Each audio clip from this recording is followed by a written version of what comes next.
دوست یه جمله ما قبلا خیلی گفته میشد، اینکه اگه دریاچه ارومیه خوش بشه شهری به نام تبریز وجود نخواهد داشت. چقدر این جمله اعتقاد داریم؟ واقعیت متاسفانه. و ببینیم ما شرایط زیستمون تدریجی هست. ببینیم یه سری باید با دید زیست محیطی نگاه کنیم تا بعضی پدیده ها رو ببینیم. ببینین بحث خشکیدگی درختان، باغات که در تبریز هست به عنوان ریه های شهر. ببینین مثلا شیوع بیماری های ریوی، قلب و عروق، بیماری های تنفسی، اینا خیلی مشهود هست. ببین الان مثلا اینو باید پزشکان متخصص نظر بدن، پزشکان متخصص قلب.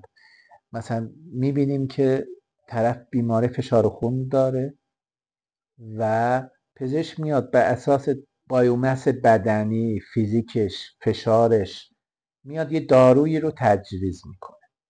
میبینیم که اون داروه تو اون دوز اثر نمیذاره. خیلی نکته ریزیه. اینو باید دانشگاه علوم پزشکی باید در بیاره.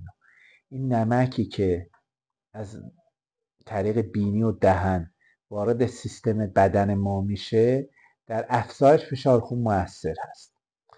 ما در این 6 ماه گذشته چندین مورد سکته و ایست قلبی رو داریم. اینا بررسی نمیشه که طرف فقط یه زنگ میزنه میگن که بله فلانی 40 ساله بود ایست قلبی کرد فوت کرد، 50 ساله بود ایست قلبی کرد فوت کرد. اینا بررسی بشه که آقا علت این که مثلا طرف دیروز خیلی سرحال و شاداب بود یهو مثلا قلبش از کار میفته. طرف فشار خون داره. الان مثلا من شنیدم توی یکی از این راهپیمایی های آخر بکنم قدس بود، راهپیمایی روز قدس بود که کاهش فشار خون رو انجام.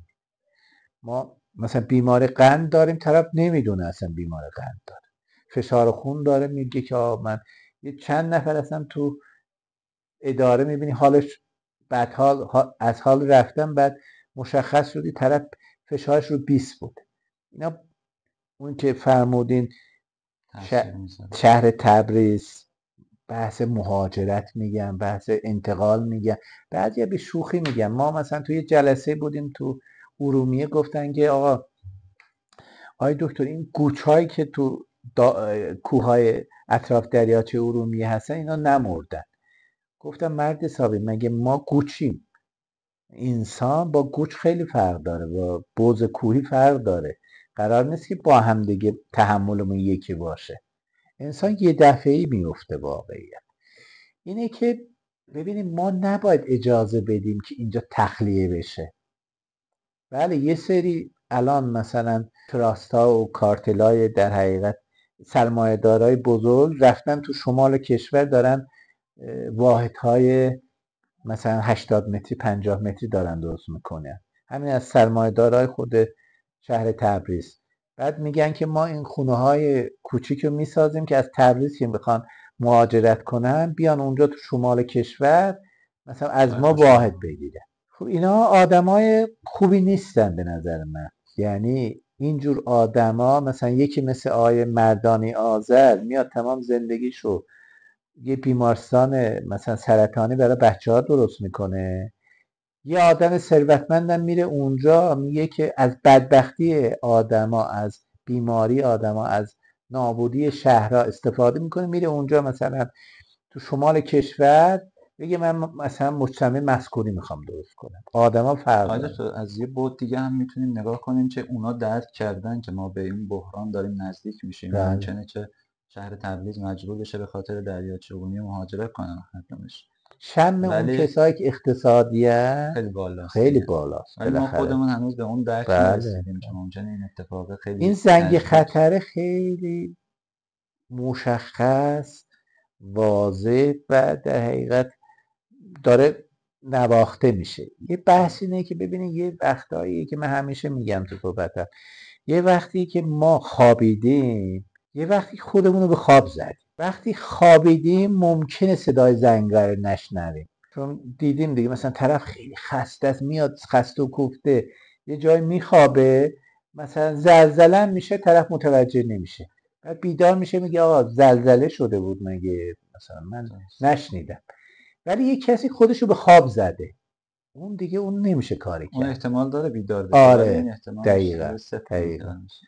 ماها بعضی مسئولین متاسفانه خودشون زدن به خواب، میگن که حالا دکتر یه نکته هم هست که ما زمانی که دریاچه اونجوری پیشروی میکرد به سمت شهرها، شاید میگفتیم دریاچه خوش میشه کسی باور نمیکرد. بله الان هم همینجوریه دیگه. الان شهر تبریز رو نگاه میکنیم میگیم شاید آره ممکنه دیگه دریاچه خوش بشه شهر تخلیه بشه و بله کسی اصلا باورش نگنجه چجوری امکان داره دقیقا یه همچین شهری کلا محلی برای بله زندگی نباشه. بله.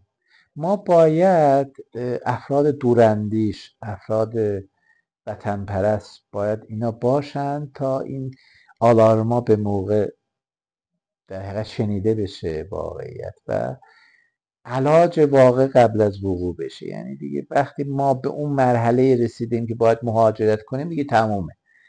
من یه مثال میزنم، بعضا یه استادی داشتیم به ما میگفت که ببینیم مثلا یه کسی در شرایط فقر و نداری با سیلی میگن صورتشو سرخ نگاه. سرخ نگه داشته، شب مثلا از گرسنگی میخوابه، یه روز دو روز میگم مثلا اصطلاح میگم شکمش سنگ میبنده که گرسنگی رو احساس نکنه.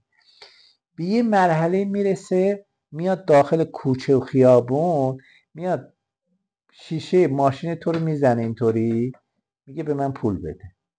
یعنی اون دیگه اون حیا و حجب و اون عزت عزت نفسش رو نفس دیگه شکسته. از بین میره.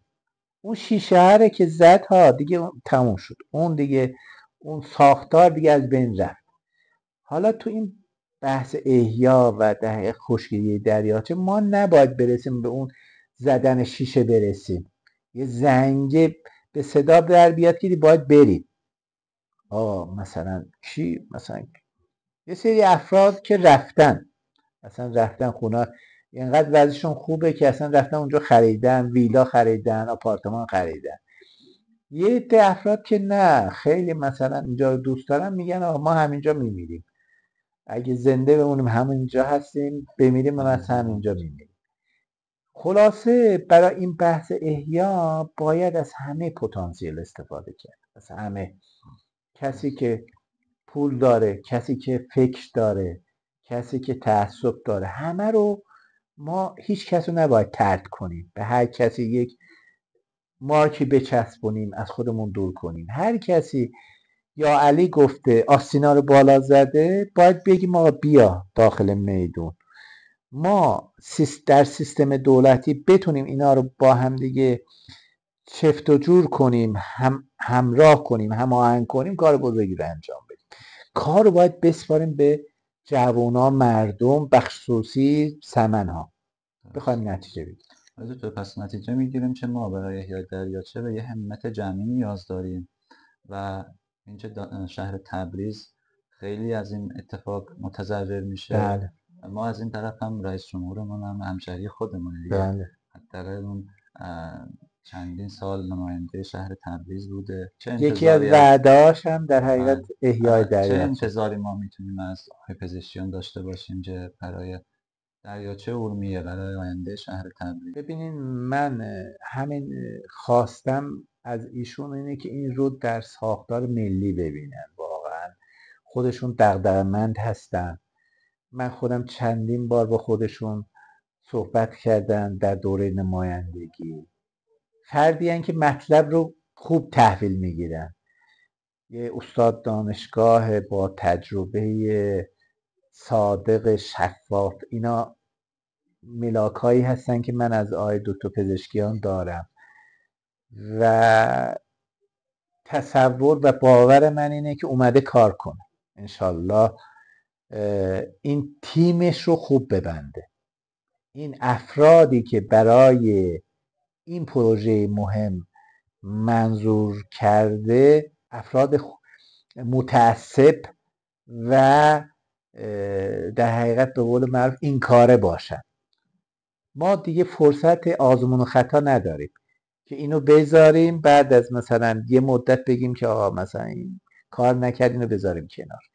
برای دریاچه ارومیه دکتر پزشکیان زمان خیلی کمی داره، باید سریع مهر چین رو انجام بده، ردیف اعتباری میخواد تخصیص پیدا کنه، بعد فاینانس خارجی اینا رو خوب چفت و چور کنه. و میدونم جلسات خوبی در هیئت دولت داره انجام میشه، دوشنبه ها استاندارای آذربایجان شرقی و غربی میرن اونجا، کردستان هم گرایی داره انجام میگیره. یه سرعت خوب نیست، سرعت رو باید افزایش بدن، تیم باید قوی باشه. امیدواریم که بالاخره با این همت و در حقیقت استفاده از نیروهای بومی رو تو برنامه کاریش خودشون قرار بدن و شاهد باشیم که دیگه برای احیای دریاچه ارومیه دیگه این ستاده تبدیل شده به یک در حقیقت مجتمع ستاده مثلا گردشگری.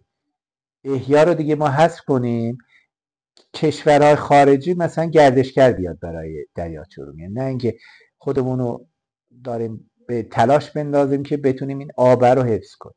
خیلی ممنون از وقتی که در اختیار ما قرار دادیم آقای دکتر و جمله پایانی شما رو بشنویم. منم خیلی ممنونم از دغدغه‌مندی و وقتی که برای این مصاحبه صرف کردیم. میدونم که صادقانه ترین و بی‌ریاترین تلاشی که صورت میگیره، نه پیشبند دولتی داره، نه میدونم که هر کدومتون مثلا سوار خودروهای شخصی خودتون شدین اومدین و بدون مأموریت اداری اومدین. این دغدغه‌ها خیلی ارزشمندن. ما هر چقدر بتونیم این انرژی ها رو زیاد کنیم و این دغدغه‌مندی ها رو زیاد کنیم، قطعاً به بحث احیا نزدیکتر خواهیم شد. سیستم اداری صرف نمیتونه احیا رو انجام بده. ما دنبال اراده، عشق، وفاداری، وطن پرستی و در حقیقت ایمان هستیم که در کنار هم بتونن در حقیقت این کار بزرگ رو نهایی کنن. خیلی متشکرم. خیلی ممنون.